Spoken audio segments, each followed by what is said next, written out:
فرعون نے ایک بار خواب میں دیکھا کہ اس کا تخت اوندھا ہو کر گر گیا ہے۔ فرعون نے خواب کی تعبیر کرنے والوں سے اس خواب کی تعبیر پوچھی اور یہ جاننا چاہا کہ آخر میرے اس خواب کا مطلب کیا ہے۔ ان خواب کی تعبیر کرنے والوں نے اس فرعون کو بتایا کہ عنقریب ایک ایسا بچہ پیدا ہوگا جو تیری حکومت کے زوال کا باعث ہوگا، یعنی تیری حکومت کو برباد کر دے گا۔ فرعون کو اس بات کی فکر ہوئی اور اس نے بچوں کو مروانا شروع کر دیا۔ جو بھی بچہ کسی کے یہاں پیدا ہوتا وہ اسے مروا دیتا تھا۔ حضرت موسیٰ علیہ السلام جب پیدا ہوئے تو اللہ نے موسیٰ علیہ السلام کی ماں کے دل میں یہ بات ڈال دی کہ اسے دودھ پلاؤ اور جب کوئی خطرہ دیکھو تو اسے دریا میں ڈال دینا۔ چنانچہ حضرت موسیٰ علیہ السلام کی ماں نے آپ کو دودھ پلانا شروع کر دیا۔ اس پورے زمانے میں حضرت موسیٰ علیہ السلام نہ تو روتے تھے، نہ ان کی گود میں حرکت کرتے تھے اور نہ آپ کی بہن کے سوا کسی کو بھی آپ کی پیدائش کا علم تھا۔ پھر جب 3 مہینے کا زمانہ گزر گیا تو موسیٰ علیہ السلام کی ماں کو خطرہ محسوس ہونے لگا، اور جب آپ کو زیادہ خطرہ محسوس ہوا تو خدا تعالیٰ نے موسیٰ علیہ السلام کی ماں کے دل میں یہ بات ڈال دی کہ اب تو موسیٰ کو ایک صندوق میں بند کر کے دریا میں ڈال دے اور ذرہ برابر بھی کوئی فکر نہ کر، ہم اسے پھر سے تمہاری گود میں لے آئیں گے۔ چنانچہ موسیٰ علیہ السلام کی ماں نے ایک صندوق تیار کیا اور اس میں روئی بچھائی اور موسیٰ علیہ السلام کو اس میں رکھ کر صندوق بند کر دیا، اور یہ صندوق دریائے نیل میں ڈال دیا گیا۔ اس دریا سے ایک بڑی نہر نکل کر فرعون کے محل میں گزرتی تھی۔ فرعون اپنی بیوی آسیہ کے ساتھ نہر کے کنارے پر بیٹھا ہوا تھا۔ جب ایک صندوق نہر میں آتے دیکھا تو اس نے کنیزوں اور غلاموں کو صندوق نکالنے کا حکم دیا۔ وہ صندوق نکال کر سامنے لایا گیا۔ اس صندوق کو جب کھولا گیا تو اس میں ایک نورانی شکل کا بچہ دکھائی دیا، ایک ایسا بچہ جو دور سے ہی چمک رہا تھا۔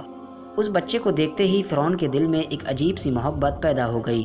وہ اس پر اپنی جان نچھاور کرنے کے لیے تیار ہو گیا، لیکن کچھ ہی زمانے کے بعد اس کی قوم کے لوگوں نے اسے بہکانا شروع کر دیا اور اس سے یہ کہنا شروع کیا کہ کیوں تو پاگل پن میں کاٹ رہا ہے؟ ذرا سوچ، اگر یہ وہی بچہ ہوا کہ جس نے تمہاری حکومت کو برباد کرنا ہے تو تیرا کیا ہوگا؟ چنانچہ فرعون آپ کے قتل پر آمادہ ہو گیا اور وہ ان لوگوں کے بہکاوے میں پوری طرح سے آ گیا۔ جب وہ ان کے قتل کرنے کا ارادہ کرنے لگا تو فرعون کی بیوی آسیہ، جو بڑی نیک خاتون تھی، فرعون سے کہنے لگیں کہ یہ بچہ میری اور تیری آنکھوں کا ٹھنڈک بن چکا ہے، تو کیوں پاگل بنا جا رہا ہے اور اسے قتل کیوں کر رہا ہے؟ اور ویسے بھی کیا معلوم یہ کس سرزمین سے بہتا ہوا ہمارے پاس تک آیا ہے؟ جس بچے کو تیرے بارے میں خواب کی تعبیر کرنے والوں نے بتایا ہے وہ بچہ تو اسی ملک میں پیدا ہونے والا ہے، لیکن یہ بچہ تو کہیں اور سے آیا ہے، لہٰذا اسے تو قتل مت کر۔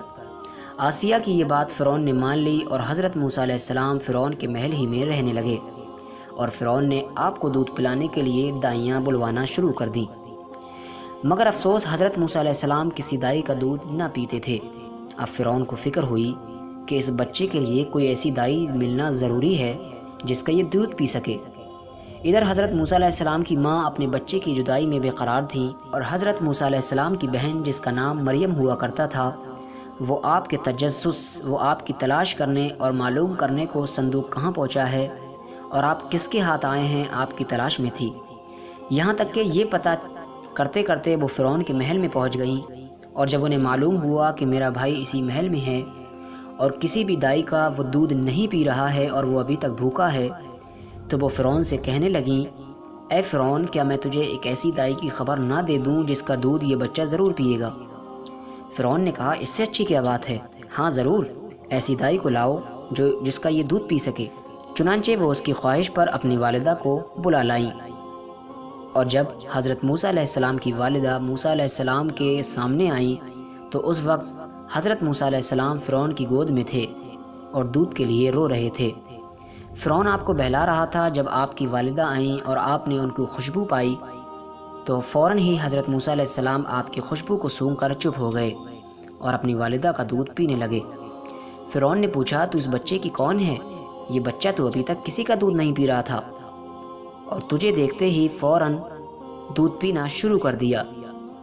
حضرت موسیٰ علیہ السلام کی ماں نے کہا، میں ایک پاک صاف عورت ہوں، میرا دودھ خوشگوار ہے، جسم خوشبودار ہے، اس لیے جن بچوں کا مزاج صفائی پسند ہوتا ہے وہ بچے دوسری عورتوں کا دودھ نہیں پیتے، لیکن میرا ضرور پی لیتے ہیں۔